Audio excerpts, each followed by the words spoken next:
Hello, and welcome to another episode of For the Love of Sports. My name is Michael Rasile. This is the show where we get to talk about sports, we get to talk about business, we get to talk about everything in between. However you are watching, you know what to do. Like, subscribe, 5-star review, leave a review. Go to the YouTube page, like and subscribe there. If you're on one of the other ones, please. You know how it works. We all appreciate when you do that. But more importantly, today, my incredible guest, I have Steve Mella. He's a performance coach and cultural consultant. He's the host of the Career Competitor podcast and former associate head coach of swimming down in the Bayou of LSU. Steve, how you doing today, man? I'm doing wonderful, man. Thank you for the intro. It's always a little fuel for the ego just to hear a little something like that sometimes. So it's nice. Right. There's other things that'll fuel your ego somewhere in here. But I always like doing that, right? I want to start you off on the right foot. I want to get you jazzed, excited. You're here. Yeah. I mean, honestly, your life's peaking. You're on the For the Love of Sports podcast. So, like, you can honestly only go down from here, man. So that's true, man. I'll let my wife know that later. Yeah. That, the two children that we've had, kids, yeah. it was great. But then this podcast came along, and this is where it all changed. This is where it all goes down. So enjoy it while you can, man. You got a solid 30 to 40 minutes of just pure ecstasy, and it all goes downhill from here. Steve, very excited, obviously, to talk about all these incredible things that you're doing, you've done, that you're getting into. But the first question I have for everybody on the For the Love of Sports podcast is, why do you love sports so much? I mean, I don't remember life without it. It's the easiest way to sort of answer that from the beginning. For me, growing up where I grew up in England, there wasn't much to do. And the only real consistent option was to get outside and play sports. And so for me, I learned to compete from a very young age. And I was doing every single sport under the sun, even the unpopular sports, just because it was like, hey, if they're available, I'll do it. And what's funny is in England, a lot of the popular sports here are particularly unpopular. So things like basketball, I love playing basketball. It was really easy to make the team because no one wanted to be on it. So it was, I was tall and unathletic, but it didn't matter. I could pretty much score on anybody because everybody else was inadequate too. So yeah, man. I just any sport I could really get my hands on and get involved with, I was involved. And when you grow up in England too, as we call it football, as you call it soccer. For us, it is a religion. It's ingrained for most people. It's ingrained from birth. And for me, my team's Liverpool. And I actually lived 30 years of life not knowing what it really meant to be relevant as a fan. I lived through the Manchester United reign pretty much my entire school years. So we were talking the better part of like 15 years of just always never being good enough to pretty much your historical greatest rival, and people letting people letting you know that your team sucks and our team's better than yours.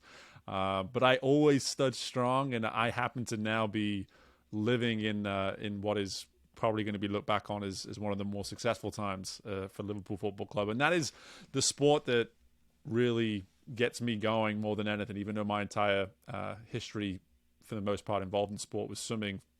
If I sit down and start talking football or soccer, however you want to put it, with someone, it's hard to get me off the topic quick, that's for sure. And it's interesting, right? So I'm a Mets fan here.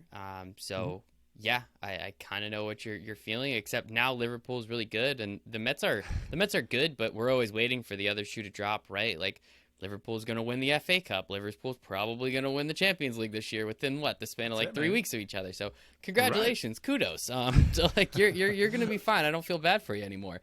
But it's that tenacity, right? It's that ability to kind of suck it up. Like I keep telling all my friends, I send it to everyone I know. There was this hilarious clip on the internet pretty much saying, like, someone was saying, what's the best thing about being a Mets fan? So, like, honestly, it's the ability to develop character, because it's such a shit franchise, and the ability to kind of stick through with it and say, hey, I know what's going to happen, and it's always going to happen, right. And I still stuck with it, and you did, and look now, man. Look where you are now. And I'm very fortunate to have had a dad who reminded me, like, it will come around, son. Like, it will come around one day. You gotta keep your head up. You gotta not jump onto some sort of glory, whatever, boat, train, however you want to put it, of a bunch of kids locally that would just switch their jerseys out every single year for a different jersey, whoever was relevant at the time. For me, it was because we had little successes here and there, and so you enjoy it even more, right? And then we actually were becoming relevant. And what's funny is I have a 3-year-old daughter, and all she's known is successful Liverpool. And so one day, I can't wait. In many ways, I can't wait for her to build that character. It's like, it's okay. I've been here, sweetheart. I've been here. We're gonna do it. We're gonna do it together. It's probably a little easy if they start off bad, and then you have the ability to get better. It's true. Probably not great if like say you're a Patriots fan that's 15 years old or whatever, right? All you've seen is championships, and now these last couple of years, like, wait, we kind of suck. It's like, well. Now you know how literally the rest of the league feels. And I don't feel bad for you. Actually, I'd stomp on your grave, and I have no problem with that. Exactly. And I've gotten into that. It took me no time at all to get into NFL. And I actually You're talking about religion over there? I mean, that's our religion over here, man. Like, it's no difference. And what I love about it here is because the season is so short, is they just condense all the passion into this shorter season. Whereas soccer in England, it's all year round. It really is. And the passion for it really never lessens at any point. But that being said, the feeling of the NFL fan is something that I have never seen. And I'm saying that as someone, obviously, like I say, who's been around some huge games. My dad and I had season tickets to Liverpool from the age of 11 till 15. And so for me, it was a good time. We were pretty competitive then. Saw some awesome games, but even still, just being in a bar over here and watching all the NFL games going on and all the fans wearing different jerseys and the shit talking going on around the bar and people throwing beer, throwing wings, whatever it might be, it's there's nothing like it. There's nothing like it, man. There is nothing like it. And again, that's why we do it, man. That's why we love sports. That's why every single day we come back. We come back for more. No matter how many hits we take, 100%. I think the Mets are losing right now too. So this is perfect segue. So where does swimming come into the whole story? I'm kind of curious, as you said. So you played all the I think your words, the odd sports, the sports that nobody else liked to play. You just wanted to do stuff. Yeah. How do you get into swimming and eventually become a head coach of swimming? Like where does that come along? It's easy to get into it, right? Someone had a pool in their backyard, but you went full force. Yeah, I did. And, I'll never forget it. I've told this story 100 times to people in my circles. For me, I was about 12, 13 years old, and I really wanted to play soccer. I really did. And why wouldn't you? But at the same time, I wasn't good. I wasn't. And, I was really fit. I was in great shape because I swam. And because I swam, I could run with anyone on the field. And that was my role on the team. It was like, find the best player and make his life hell. Like, that was literally what I would do. And how much I would influence our team with the ball at our feet was minimal. But I could really make the opposition's best player, make it a difficult game for them. Let's put it that way. So I served a purpose, but at the same time, I wasn't talented. But swimming came really easy to me. And it was something I fell into around 8, 9 years old. My sister was doing it. Competitive. She was older sister, and so I was competitive. I wanted to be better than her at something, and this was a door to that. So I started swimming, and just because of size and gender, I moved past her quite quickly. And before I knew it, I was being successful. And my dad sat me down. Going back to that story I was referring to, my dad sat me down around age 13. He's like, "Steve, I get it. You want to play soccer. I get it, but the swimming thing's going to work out for you long term." And I'm like, yeah, I see where you're coming from, but, hear me out, Dad. And he's just like, no. Like, let me just make it clearer. You hear me out. You're not good enough to make it in soccer. And I'm just like, the world crumbled around me in that moment. I fell into the couch, sunk deep. There's no way my dad just told me I don't have what it takes to become a soccer player. But it's probably the best advice he's ever given me, in hindsight. And for me, I kept playing these other sports, but swimming became the thing I took seriously. And before I knew it, I was doing the early morning training sessions and whatnot, and started to move my way up the rankings in England. Became one of the top 3 in my specialty event, which was the 200-meter backstroke. That was my event from pretty much 2003 all the way through the end of my career in 2009. Made British teams. Highest I ever got in England was second in the nation, and then moved over to the States on a scholarship in 2005 to North Carolina State and started swimming in college, and kind of the rest is history. I found passion for coaching in time, was a graduate assistant coach at NC State for 2 years, and just really fell in love with coaching, saw that people responded to the way I coached. And once you find that connection with athletes, it's really hard to let it go, to go find something else. And so LSU had an opening in 2011, and I went for it. And turns out that I had like 8 people in my network that could get me in there. Isn't that funny? At least put in, yeah, right. So Interesting. it realized straight away like who you know matters. And then spent the better part of the last decade here in LSU, and have put kids on the top of the podium in the SEC, All Americans, and even as recently as last year, before I stepped away from the sport, put a kid on the U.S. Olympic team that went on and got an Olympic gold medal. Incredible, so it's been pretty cool. Pretty cool is one way to say it. I think it's a little bit cooler than pretty cool. So I'm curious though, right? Like, and I appreciate you kind of going over the story and giving us a little understanding of that. So but like there's such a difference between doing and coaching, right? Like there's that cute thing about teachers, those who can't do teach, right? Like there's always that funny thing, and that's not absolutely not the way it is with coaching. It's usually the other way around. Like if you're really good, like you don't want to coach because somebody doesn't have the tenacity that you had, the grit that you had. It comes so easy to you, and it doesn't to them. And right, you were obviously very, very high level, and we just watched in the Summer Olympics. Britain take home a couple medals, if I'm not mistaken. Sure, so clearly you're not yeah. racing against scrubs or anything. What was it about coaching that drew you in? What was it about coaching that you said, hey, like this is kind of cool? Was it, my swimming career is over, I want to hang out with the guys still? Because I know that's a way that a lot of people get into it. Or was there something else that just like hit you on a visceral level that you were like, no, I need to show and give people the knowledge and expertise that I have, but also be able to take some of the things back that they have and give it to them in a different, kind of spin it to them so they hear it in a different light, which for whatever reason clicks a little different. Totally, yeah, very much the latter. For me, I was super fortunate.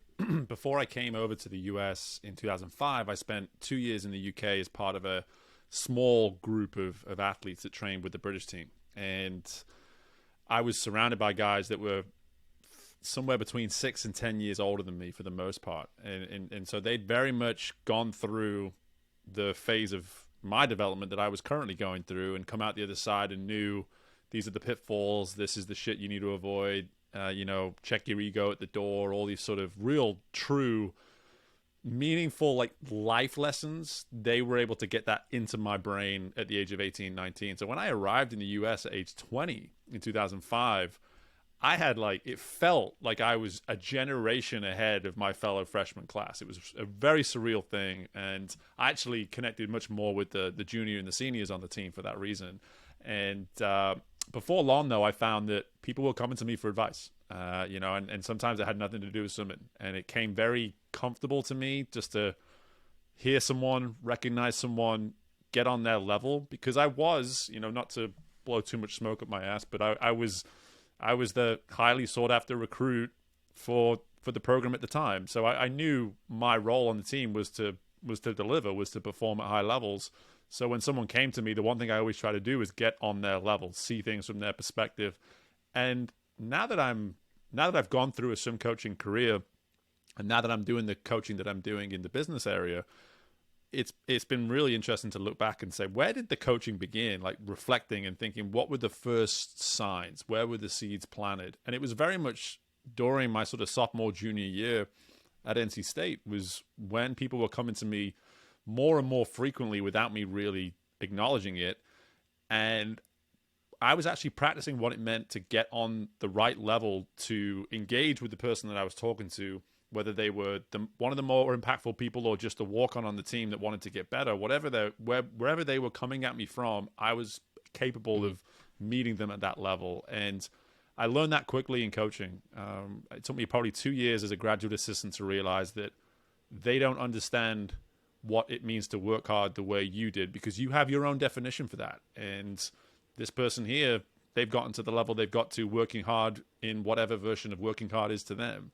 So you learn real quick, and it humbles the crap out of you that, hey, listen, whoever it is you're working with on this given day, they are their own person, and you have to meet them on their level in some way. And like I said, I was conscious enough and had enough awareness to be able to see that and realize that. And over the years, it came very natural to me to just to meet with people on their level, you know? It's I don't know, because I'm not very good at that, honestly. Like it's really interesting, like the way you're kind of almost nonchalantly explaining this, because it is pretty difficult for people to do that, right? It's not easy for someone to understand and like put themselves in someone else's shoes. There's so many, you can just hear it just in casual conversation. Oh, that person's so lucky. It's like, is that person lucky, or do they work their ass off? And that those types of things that piss me off. I try not to do that. I try not to project or do anything like that. But it's also like I've tried to teach classes in the past, right? Like I've been guest lecturers at college, and I say something and someone asks me a question, and I have to refrain from being like, are you freaking kidding me right now? Like, no, right? So like it's super difficult for me to, I guess, put myself on everybody's level. How do you find it's come so easy to you? What is it about, I guess, your personality or things that you've done in the past, maybe those conversations with your dad, that has let you say like, yeah, okay, like I can understand where this walk-on's coming from, even though I was, number 3 or number 2 in the country that I came from, 5 or 6 years ago. Like I totally get where this person's coming from, because I find it very hard to believe that you actually really know where the person's coming from. You know what I mean? I'm not calling you a liar, of course, but I think No, I hear what you're saying, man. It just for me, the best way to explain it is humility, honestly, because between my dad, who graduated from the School of Common Sense. I mean, my dad raised me to just see everything for exactly how it is, and I'm very fortunate for that, because going into the world of coaching, that serves you really well, because so often people really want to believe there's more to something than there actually is. When sometimes the best thing a coach can do is simplify things, is just walk in and say, no, you're trying to create a scenario for yourself that's not there, or you're trying to put pressure on yourself that's not there, or you're trying to put expectation on yourself that's not there. And the fact of the matter is, this is the scenario, these are the expectations, and the fact is there is no pressure, you're just creating it.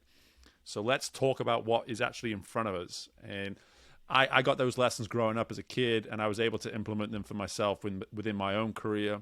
My dad learned it around the age of about 14, 15. My dad was like, okay, he's getting good enough now where my advice no longer serves him particularly well. He's kind of graduated from dad's insight, right. Let's put it that way.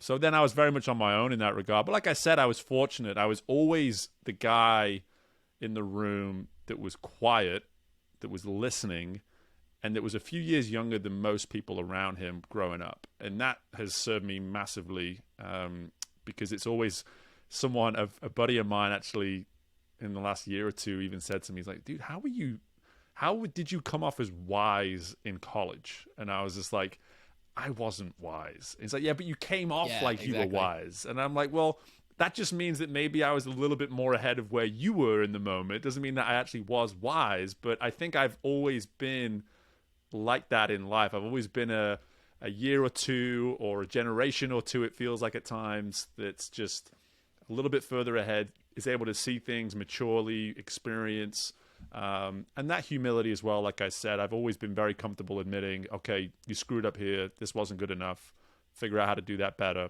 And so when I have those, because I'm so clear about how I treat myself that way, when I do meet someone with that same projection of like, hey, that's not good enough, see if you can do it better, they're like, well, he's the king of that. Like, he's the guy that's always admitting fault. So when he's coming at me, I guess I have to admit fault too.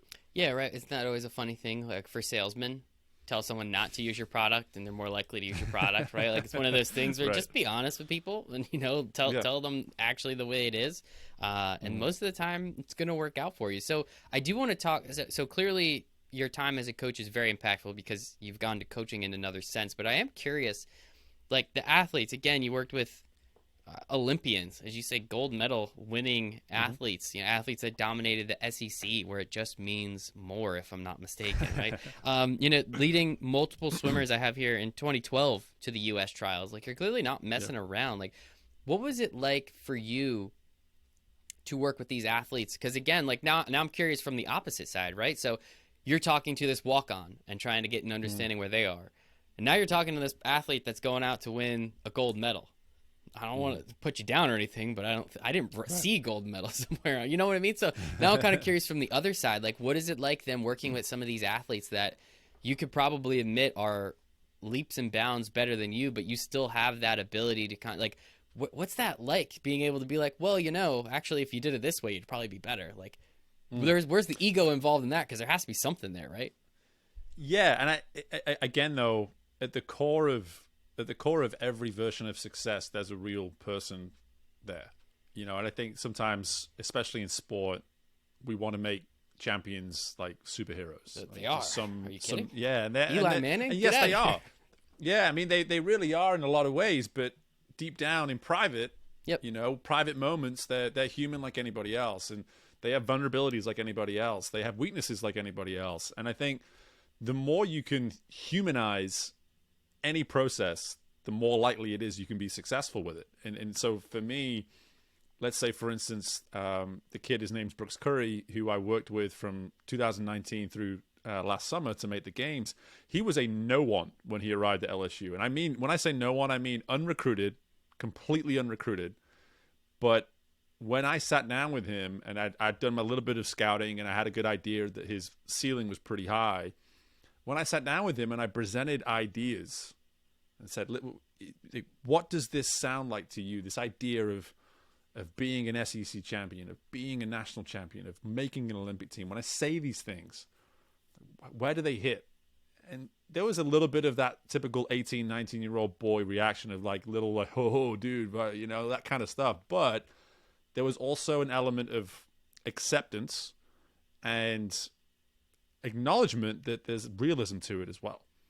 Like I was able to get him on my wavelength in terms of I saw the ceiling and I tried to bring him towards that ceiling. But one thing I was always very good at as a coach, and I'm okay saying this because I feel pretty confident about it, is I was always very good at helping someone see what was required of them to get to the level that they wanted to get to. Because so often it's easy to want it, but then when you actually understand what's required of you and sit down with them and really walk through it, it's amazing how much more likely it is they're going to figure it out. And the walk-on's a perfect example. Some of my favorite stories from coaching are the walk-ons that made Olympic trials. Things like that. Guys and girls who their entire life had been made to feel that they weren't good enough and suddenly came to me with that perception that they weren't good enough and then talked to me about an idea or a dream that they might have. And then suddenly you go, okay, well, the problem here is that we've got to get you believing that you are good enough to do that. So if we focus on that, everything else will take care of itself. So that's what we focused on. And everyone's got that chip, right? Everyone's got that chip on their shoulder. When you can identify the chip that's specific to them, a lot of other stuff falls into place after that. I really believe in visualization and declarations. I do all that reading my goals out loud, right? That's something most people don't even write down their goals. And then the people that do write them down, I think it's another like 50% don't ever actually read them, right? Like let's read them every single day, right? So I truly believe in all that stuff. And clearly it sounds like that you're, capable of getting people to believe in themselves more than they are. And honestly, that's half the battle, right? Like as you just said, like just being able to have that acceptance of there's an opportunity here and you can take advantage of it. Putting in the work at that point is the easy part, right? Like if you could see that vision, if you say, hey, do this and you'll be an Olympian, how many people are going to do that? Not everybody, of course, but the right people are going to say, okay, let's go, Coach Steve. Like, let's do it. And clearly you were able to do that with many of these athletes. So I'm curious then, what's that like in the business sense? What's that like in the business world? I want to flip it a little bit where, all right, so you were a coach to college kids, right? Like that's a whole... Right. It's a whole different kind of human being, right? Me now being 8 years removed from college, I remember some of the things I said and did. It's just I laugh just thinking about how silly they were. Right. But now you're working with successful business people, entrepreneurs. You're working with corporate companies and getting people to understand. So talk to me a little bit about what you do now and how you were able to take that coaching of swimmers and turn it into coaching of successful business people. Yeah, so much of it starts in a similar place in terms of meeting them wherever wherever I can best serve is where I need to meet them. And I think when I started this business, I assumed, okay, these are the types of people that are going to be intrigued to work with me. And you start to you almost label your credentials in terms of the impact they can have before people are even given the opportunity to figure out whether you're right for them. And one thing I realized quite quickly is that there's a ton of people out there that believe they're capable of more. And that was what was harmonious with me. That's what I realized within about a month or two of creating my business that if I do a consultation with someone and they make it clear that on some level, and this is how I like to explain it, on some level they've been working with some expectations up to this point in their life, but they've had this realization of late that there's more, that there's a potential that they've never truly gone after. Figuring out what that gap looks like between their current expectations and what they feel their potential is, that's where I insert myself. And that's how I like to explain it to people when I'm doing consultations. And so for me, it's hilarious because you talk about a demographic. I'm working, my youngest client is 26 and my oldest client is 72. You know, that there is nothing consistent about those age groups. There's two completely different worlds. However, I can say quite confidently that those two people that I'm working with, for instance, are competitors first and foremost, but they are also curious about what they are still capable of doing. And when you're 26, there's something about that where it's like, well, you know, no shit. Of course, you're still curious that you've got more to give.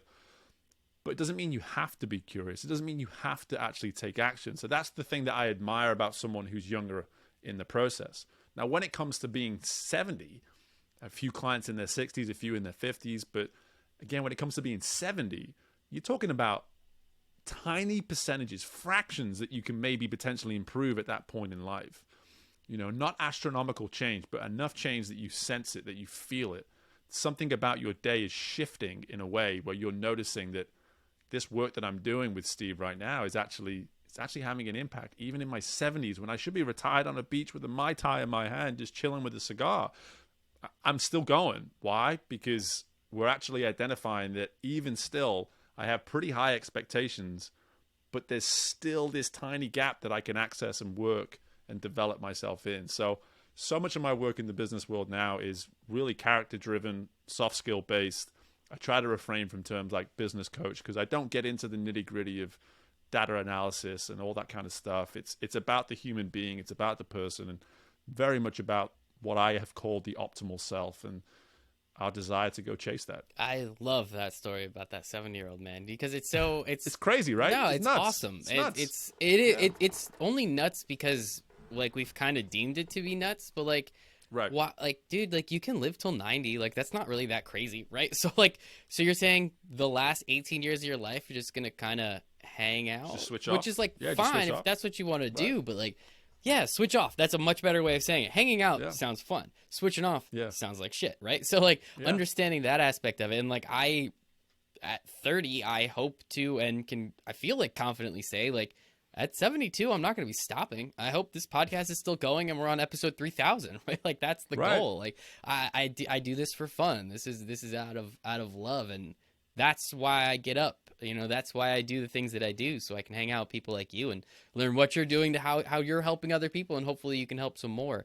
And I think it's really important for people to understand like the opportunities. I know, you know, some of my very closest friends, not to say given up, that's the only way that's coming to mind, but like I've already accepted like what's gonna happen in life. I'm like, you're 31, like.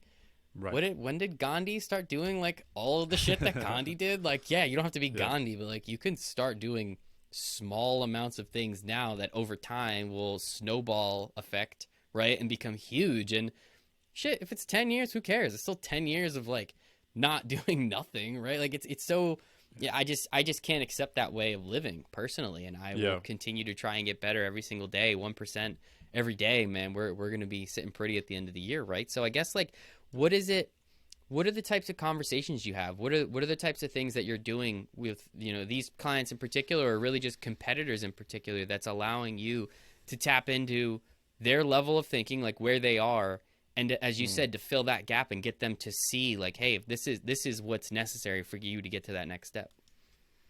Yeah, my curiosity is I'm starting to learn my curiosity is one of my heightened senses, I guess, in the sense of I very much take this role of a detective when I work with my clients. And, you know, a lot of the terms that I use when I talk about optimal self and curiosity, it's like, oh, buzzword. This guy's just trying to sort of sell. And I actually started working with a young woman in the last couple of weeks, and, you know, just had a session with her yesterday. And on the way out just sort of said, like, you know, something about the optimal self, and she smiled, and I said, remember when you thought that was just a buzzword? And she's like, and she kind of laughed. I'm like, this is the mission. This is what we're doing here. And people that I work with understand that their ambitions become mine, and it's just who I am. I cannot control that part. And for me, that's why I now love that I'm very much my own boss, paving my own way, doing this the way I'm doing it. Is yes, I don't have to answer to anyone, but in many ways I still do. I have to answer to my clients. I have to serve them to be their best self, because for me, my life personally, that's what a lot of my own work is the curiosity of how do I grow, how do I evolve. And to your point that you were making there about, you know, a few buddies who may be sort of going into autopilot at 30, 31 years old, the human being was put on earth to evolve. They weren't put on earth to sit and do nothing. They weren't. They were put on earth to evolve from the very, very beginning. And even though lifespans were much shorter back then, evolving was literally survival. It was it. And so at some point that message has been lost.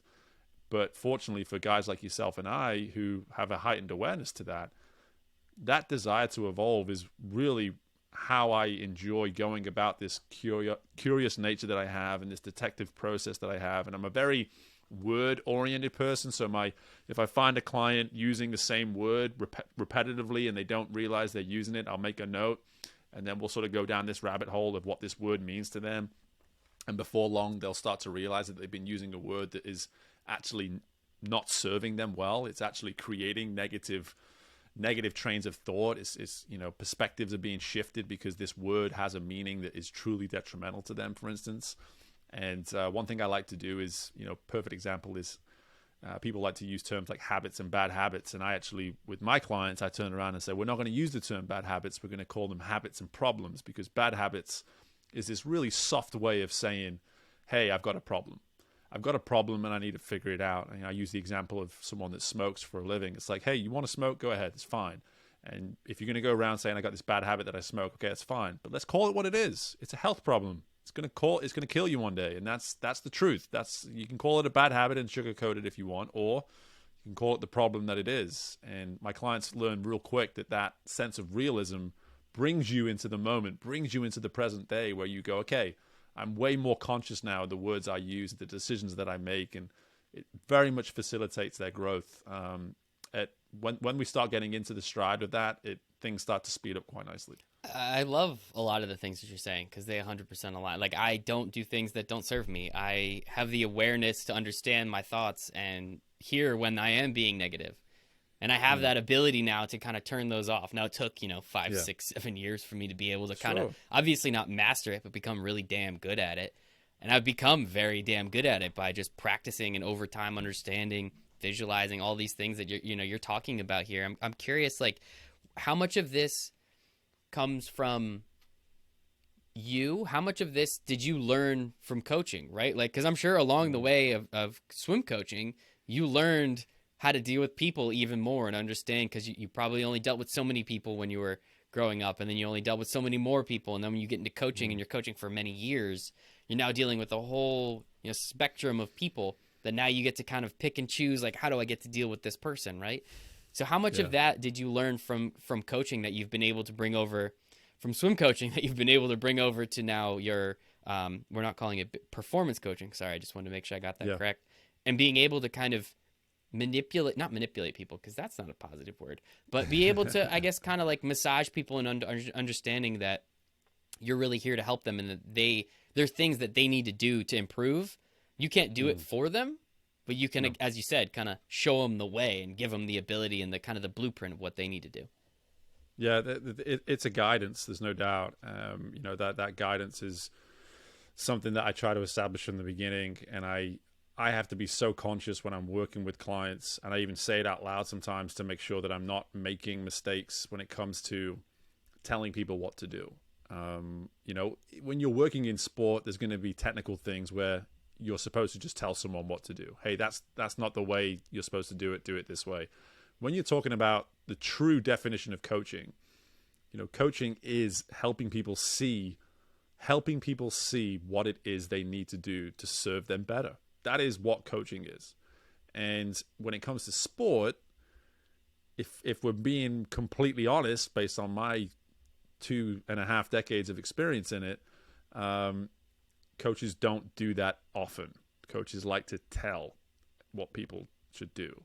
And so when I start working with people, I try to be, firstly, as honest and open about that as possible. So if they're coming into it and they have no element of accountability in their world, I tell them it's going to be really hard to work with me, because accountability kind of comes with the territory. But in terms of getting them to that point of true growth, guidance is huge. It does come from a guiding standpoint. And you'll forgive me, I kind of forgot what the question was, I guess, at this point. I don't know. I honestly don't even remember what the question was. I kind of ramble when I ask a lot of my questions. I think of all these cool things, and then I kind of spit them out and hope that you kind of, figure it out. And no, you were saying about, I remember now, you were saying about like whether my experience and working with like and stuff. multiple different people and all these different types of people has how that's helped when you're in your current role. Yeah, so much of the lessons that I've really taken into my coaching business come from experience. I was very fortuitous that I chose the educational path that I did. I did a degree an undergraduate degree in communications, and then I did a 2-year master's degree in management. So I got this really nice mesh of what it means to communicate, what it means to listen, what it means to write, etc. And then I got this understanding of really how the business world works and what you need to be doing to get ahead. And so it very, at the time, I didn't see myself starting my own performance coaching, culture consulting business, but worked out. So I kind of got ahead there. But at the same time, the majority of what I use with my clients is what I would call trial and error. Stuff that I had the fortune to fail at as a coach. And again, going back to my message of humility earlier, to fail, to pull an athlete to one side and say, hey, listen, I told you that this was a good idea. I was wrong. Let's take this in a different direction. It's usually not a catastrophically wrong idea. It's usually just enough of a screw up where you have to sit down and say, hey, my bad. Let's try it a different way. And that for me, at least, that humility, that vulnerability with an athlete is so damn powerful, because they just go, well, shit, he's telling me he's the guy in charge, and he's telling me he screwed up, and I'm here for it. And that's one thing I do with my clients now is just like, listen, let's give this a go. It might not work. I'm not here to tell you to do it this specific way. It's an action step, and we're going to learn from this action step. I'm fortunate to say that most of the time they do work, but occasionally when they don't, okay, back to the drawing board. Let's revisit. Let's talk it through again and see if we can come up with a different idea. And I think you understanding failure, right? That's kind of a positive step. Everybody looks at failure as a backward step, when in reality, there's no such thing as failure. There's only lessons to be learned. I repeat that to myself multiple times every single day. So it's one of those things, and by you admitting fault or admitting failure, you're also giving the athlete permission to understand that they can fail too. There's not like a 100, like you have to be 100% every single time. There has to be some failure along the way, and it's very difficult, especially for top level athletes, for business people, running their own business. It's very difficult for an entrepreneur or someone running a business to admit failure to a company, right? Like that's not an easy conversation. But if you can admit failure to them, it then gives them permission to understand that they're allowed to fail too. Not that they're trying to fail, right? Like I kind of like being wrong every once in a while. It makes you feel human. If you're right all the time, it's boring. Like, yeah, it would be nice, right? Like, yeah, let me know. I'd get in the stock market tomorrow, right? Or I'd put more money in the stock market tomorrow. But it's just one of those things that most people don't accept that as a positive. And once you start accepting that as a positive, where do the negatives come from, right? If the most negative things are now positive, everything's a positive in my opinion. And that's kind of the way I try and live my life, is just radiating positivity all the time, because negativity is what you make of it. If you choose if it's something is negative. And I think it's really awesome how you're capable of doing that and helping out all these people. For the last couple of minutes here, Steve, obviously, I mean, you're on a podcast. We have to talk about your podcast, right? Like, it's ridiculous. Like, it's like Inception. Man, come on. We should have been talking about this whole time, shouldn't we? I don't know. You had some pretty good stuff to say in there. Talk to me a little bit. So you're the host of the Career Competitor Podcast. It's kind of the name of your business too, right? If I'm not mistaken. It's the same name. Cool, yes, cool, cool, exact same name. So what? You started the podcast before the business, though, or at least timelines kind of looked like that. No, so I did. Was the business always kind of the, hey, this is what we're going to be doing, or was this something you're like, I think it'd be cool to ask people some questions. Let's see what this works out to be like. Man, you know what? It's the universe has given me a lot of great ideas and great direction, I would say, in the last few years. And believe it or not, I was a podcast before the real trend kicked in. Ooh. So it was about 4 years almost to the day. So here we are in middle of May. It was May 2018. I think I started to at least schedule my first 3 recordings. Nice. And all 3 people I knew. And because I wanted that safe space, you know what I mean. But anyway, the idea behind the podcast when it started, Career Competitor, was sitting down with former athletes and having them talk to an audience and provide insight on what it means to apply the characteristics and the traits that serve them well as an athlete in whatever it is that they're doing today. And so it was really cool just to take an element of the world that I was in as a swim coach, but then the part that I loved about swim coaching was people and seeing their development as people through the 4 years of college. But I also made a lot of effort keeping in touch with people after they would leave college too, and seeing what they would go into. And so it was a natural idea. It was something that I was super excited about, and I just kind of went for it. And before I knew it, here we are now. 4 years later, I've had it started off almost seasonal, and now I've got into a good rhythm with it in the last couple of years. So about 135, 140 episodes, something like that. So churned out a lot. And the crazy thing about it was that my network just kind of kept growing. As I'm sure you've noticed too with what you're doing, is the network just keeps growing. People want to introduce, they come on, they have a good time, they want to introduce you to someone else. And before I knew it, probably around a little after COVID was a very good time for podcasting, as everyone knows. Oh, yeah. But it was after COVID that I started to interview a few people, C-suite execs, business owners, Olympians, Olympic champions, NFL Hall of Famers. Steve Atwater actually came on the show. So just little things like that were super exciting, and people would start to just drop a little bit of,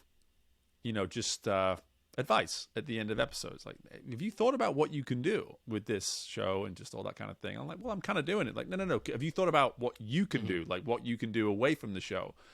And, over the last 18 months or so, I started thinking about that. And what was so funny is that as I climbed the top of the mountain as a swim coach and put someone on an Olympic team and they went and got a gold medal, I found myself at the top of that mountain looking around and being like, there's more. There's more to life. There's more out there. There's something more I can be doing with my skill set, I guess is the best way to put it. And Career Competitor LLC was born October 18th, 19th, like that last year. So it's only 7 months old. Really, in terms of a thriving business, it's probably about 3 months old. So it's very young still. But at the same time, so much of what I did to begin, the purity of the idea at the beginning of the 4-year process, still very much remains in my interviews today. We've kind of gotten off track a little bit from time to time, but at the same time, what I'm now doing is very much implementing a lot of the lessons I've been able to get from my guests over the last 4 years. So it's been awesome, man. I mean, as you know, podcasting for me, it's a passion, and now it's a first impression. That's the cool thing about it. Now it used to just be a hobby, and in many ways it still is, but now it's like, hey, welcome to me. Welcome to Career Competitor. Welcome to who I am and what I do. And I also interview people and love getting to learn from them. But this is a first impression of who I am now in terms of, almost like the front line of my business, if you will. I love it, man. I think it's awesome. Yeah. It's my favorite thing I get to do as well. Like, hands down, don't get paid. Did use this. Not a penny. Not a penny. 4 years, $0. $0. Yeah. But I wouldn't stop. I will never stop because I love it so much. It's the... I don't know, man. It's the ability to sit down. We've talked for 45 minutes now. Yeah. I haven't looked at my phone once. I don't think you have, even though I might have saw it once. No, I'm kidding. No, I wasn't. I was looking at the clock. I was looking at the clock, dude. I know, it's a quick 45. I'm pretty damn good at this. I couldn't believe it. I couldn't believe it. But no, it was 45 minutes. In all honesty, it's such a cool thing. I don't sit down with my closest friends and sit down, just stare at them for 45 minutes, right? And just hey man, no phone, no food, no, you can have a glass of water, maybe a beer if we're having a lot of fun. But like, it's just, there's nothing, you're not going to have this type of experience. And I do this twice a week and I love it more than anything. And I get to talk to cool people like you, hear the things that you're doing here and how you're helping people, hopefully be able to introduce you to some more so you can help them, and just let other people listen to the conversation. Hopefully they can pick up a couple things. If I can help one person with every single conversation, I think I'm making an impact, and that's kind of my goal there. Yeah. I was going to let you go, but I actually came up with another question that I'm curious about. So you are a performance coach and cultural consultant. You have your own business, and you help people that own their own business. Who helps you? Because that's like, it's really easy to tell somebody, maybe not really easy. It's easy to say like, hey man, you should be doing this. But then it's kind of difficult then to get a little introspective with it, right? Like, that's not the easiest thing to do. No, 100%. And I'll be extremely open and honest, as I am all the time on my podcast. I've actually been in therapy for going on 7 years now. And what's so funny is that when I went in there for the reasons that most people would start therapy, to truly get some help. Now I go in there for a mental massage is the best way to put it. And, just to go in and sit down with a guy who 7-year relationship I've had with my therapist now. I mean, there's not a lot of friends I have in my life that I have a 7-year relationship with. So for me now, so much of it is actually just positive conversation. It's just going in there and just saying like, yeah, I'm thinking about this, and this is something that kind of sat with me for a few more days than I wanted it to, and my energy was a bit off here and there and all this kind of thing. And so it's a sounding board for me now that really does give me what works for me. And people in this day and age, we have endless amounts of ideas and resources at our disposal. People try meditation, they try all sorts of stuff. Journaling is something that a lot of my clients do. It's something I really encourage. I once did that I don't need as much now, but for me, we've always got that ability to have access to someone or something. And for me, therapy's been that. If my wife listens to this, she's probably going to want me to say that she's a resource too. But she very much is, and she knows that. But at the same time, going back to all those lessons of my childhood, my dad to this day is still a guy that I can just sort of say like, hey, I'm doing this with the business right now. And that's stupid. I was like, all right, thanks, Dad. Appreciate the bluntness. It's a perspective. Yep. It's an idea. Thank you. I'll jot it down. Thank you so much. You never had your own business, but never mind. But he knows. But no, man, it's something that I talk about on the show all the time. It's just my journey with therapy, and something that I, people getting into coaching. People said, oh, coaches need their own coaches. And I'm like, I agree 100%. And it's something that I continue to consider, and I'm sure I'll do at some point myself. But I built that type of relationship with my therapist now, where in many ways he's become a coach to me too. So it's something I'm very fortunate about, and always something I encourage anybody who's even thinking about it. Just go do it. It's good to talk to people, it's beneficial. Man. It's good to just say the things that you're thinking in your head out loud. That's why I have like an on-off relationship with journaling. Like if I need to, I'll be able to kind of sit down like a couple days and just spill everything out, and then it's like, that's kind of nice. No, it's out of your head and it's on the paper. It's on like the computer screen. That kind of, the ability to get it out. So actually just being able to talk to somebody half the time is really all you were looking for, and all you really needed was just to vent or to talk some shit every once in a while, right? We all like doing that, and it's necessary. Not saying. And that's what's funny. What's funny about that is that's where I'm at with my therapist now. I don't have scheduled appointments. I literally wait till my body tells me, hey, it's time to go back and see a therapist. And I let my body decide when that's right. And so it's sometimes I'll go twice in the space of 3 or 4 weeks. Sometimes 2 months will go by, and then I'm like, yeah, but it's about time again. But that heightened awareness to something like that is what serves me well. 100%. I mean, we go to the doctors for checkups for our body. I don't know. The brain's pretty damn important. Maybe we should pay attention to that a little bit more. Some would say it's maybe the most important. Maybe. Awesome. Steve, this has been awesome. Let's give me the websites, give me the socials, give me everything. And then I'll add everything to the show notes in case everybody wasn't quick enough to jot them down. I appreciate it. Yeah, it's Career Competitor, careercompetitor.com. And you can enter that into just about any podcast area as well, and you'll find the podcast. You can email me at steve@careercompetitor.com. And I'm pretty consistent on socials. It is coach_Steve_M. M for Mella, my last name. So it's all pretty consistent. And I'd love just like yourself, man. I love talking to people. So if you're ever just looking for 30 minutes, just chat and want to get my insight on a few things, Steve at Career Competitor, I'd love to talk to you. Well, I'm going to take that as you were saying that to me, and I appreciate that. Oh, please do. Let's do it again next week, man. Same time next week.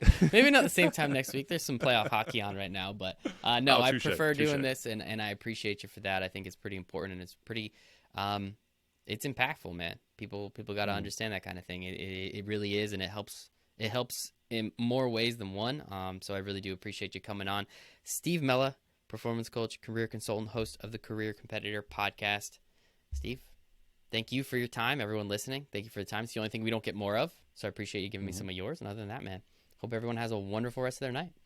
Thanks, everybody. Appreciate you, Michael. Thanks, man.